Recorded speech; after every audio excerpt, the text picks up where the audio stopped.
А ти бие, пие, стрекипси. Дал те живот. Да бираш го нешто. Вака, со очи полни надеж и искрена благодарност, 67-годишниот Чичко Перица Путевски раскажува за своите желби, откако конечно после 10 години минати во тесните и распаднати ѕидови на урнисаниот дом Ранка Милановиќ, има достоинствени услови за живот и својата постела повеќе не ја дели со стаорци.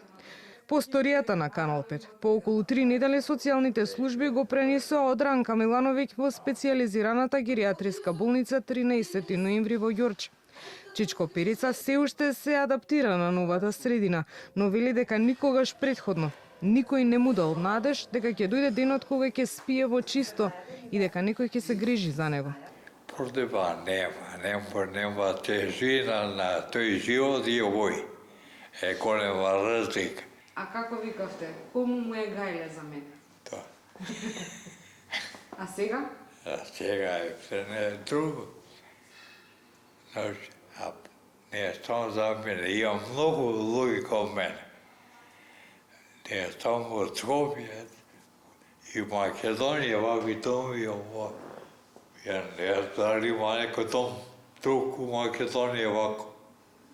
Ако дома и треба талок, се пролика, се култив, се многу пине. Чичко Перица вели дека е среќен тука, но се уште во мислите му се неговите соседи со кои минал 10 години во Ранка Милановиќ.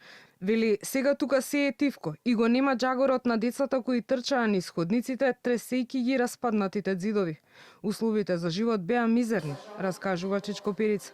Ама му не достигаат децата со кои до пред неколку дена живеел под ист кров и посакува сите, околу 80 луѓе од Ранка Милановиќ, да добијат нова шанса, како него. Ама там се живееше у заедница. Бе, пестирите еден за сите. Се малку мрда и они порта ги терапија и ги школа да ги тесе. Значи би не достигаат? Како не?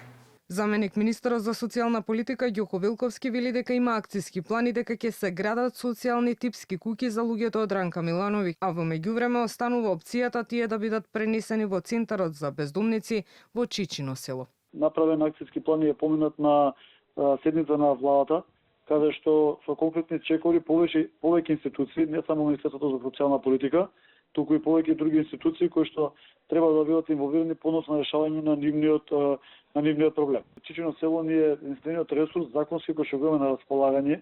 Конкретно за Чичко Перица од Министерството велат дека геријатрија е привремено решение бидејќи тој има потреба од здравствена грижа.